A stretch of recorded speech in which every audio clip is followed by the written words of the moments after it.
Assalamualaikum warahmatullahi wabarakatuh. Ini kembali di channel saya. Hari ini ada sedikit beda. Hari ini gue dapat kiriman nih. Nih. Jadi hari ini kita coba unboxing ini, oke?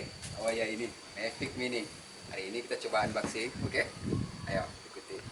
Jadi ini kemarin gue order di Tokopedia, tapi agak lama juga sih nyampainya di Padang ya, karena maklum Padang agak jauh. Jadi ini kita coba lihat isinya apa aja. Gue beli yang basic nih. Ini ya, kita buka.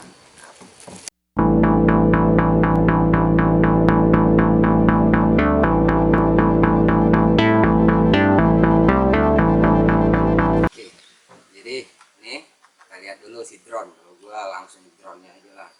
Yang itu nanti juga. Nih kita pertama buka ini. Oke, ini teletek. Yap, simpan. Terus, oh ya, di bawah juga ada. Kita kletek lagi. Ya, saya cukup penasaran dengan drone mungil ini, makanya saya coba beli. Dengan harga nanti saya tulis aja di deskripsi. Ya, ini kita buka untuk ini ya. Oh, terus ini pengaman. Ya, sekarang kita buka kaki-kaki. Ya, ini seperti ini. Ya, terus ini buka ke bawah. Ya. Oke, ini drone-nya. Oke, ini kita coba. Nih, gue penasaran banget sama si gimbal ini. Gimana sih gimbalnya? Wow. Ya, ini si gimbal kamera. Ya, oke. Terus kita tengok baterai dulu. Baterainya gimana? Oh. Oke.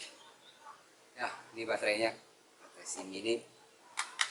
Oke, kita simpan. Ini gue mau lanjut nih, remote dapat apa aja? Mana sih remote-nya? Oke, wow, cukup menarik ya, seperti ini. Kita buka ini.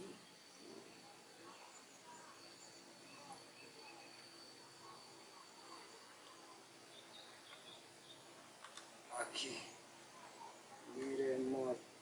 Ya, remote-nya keren sih, keren remote-nya. Terus sudah ada ininya, nih, dan joysticknya di sini. Ya, kurang seperti itu. Terus kita mau nengok ini kabel-kabel apa aja? Bebas, kita bongkar aja. Kita browsing bebas. Ini dapat jadi remote. Oh, ini kabel. Ini dapat 3. Oh, ada yang Type C. Ini Type C biasa, yang buat iPod. Ya, dan ini ada kabel juga yang lain buat sama. Penting. Yang penting nih juga ada obeng dan propeller. Oke, kita nanti coba terbangin itu aja. Oke, jadi ini kita coba sambungin ke handphone. Ini remote-nya kita sambungin dulu ke handphone kita. Gue cuma pakai Samsung A20 ya. Ini foto-foto. Ya, kita buka, terus kita siapin kabelnya yang Type C gue pilih. Karena handphone gue Type C. Oke, kita masukin seperti ini. Kita sambungin ke handphone kita. Yap. Oke. Masuk dan masukin. Oke, nih udah nyambung, tinggal hidupin. Oke, kita hidupin. Oke, ini kita hidupin remote dulu. Caranya klik satu dan satu lagi tahan. Sampai ada bunyi, terus kita cek di handphone kita, ya, handphonenya. Dan yang kedua, kita cek. Nah, langsung nyambung di GI Fly karena gue udah download aplikasinya ya. Kita tinggal cek terus masuk. Oke, jadi ini kita coba konekin dulu. Ada kamera view, album, profile, dan dia minta dikonekin kamera view. Yap, kita udah tersambung dan oke, ya, pin drone, klik satu kali dan satu lagi tahan. Ya, dia akan set. Ya, dan gimbalnya mulai bekerja. Iya, sekarang nih kita tunggu GPS remote sama drone-nya bekerja. Tapi Mavic Mini ya kita mulai coba mereka bekerja. Oke, ini kata dia tidak mudah, tidak tersedia aircraft, jadi kita udah oke. Ini mulai nyambung dan drone-nya no take off with consent, no GPS. Oke, ini kita coba terbangin dulu si mini gua dan ini tes pertama. Oke, kita coba ya. Oke.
Oke. Oke, jadi setelah nyobain ini si drone, pengalamannya ya karena baterainya tidak banyak juga. Ya cukup stabil, sangat stabil ini drone meskipun mini tapi sangat stabil. Pilot yang tidak stabil. Oke, jadi sebenarnya pilotnya juga baru, tapi ini drone cukup stabil dan kameranya saya puas dengan gimbal yang sangat bagus juga. Oke, nanti untuk video selanjutnya tunggu aja kita bisa ngapain aja dengan ini drone. Oke, see you.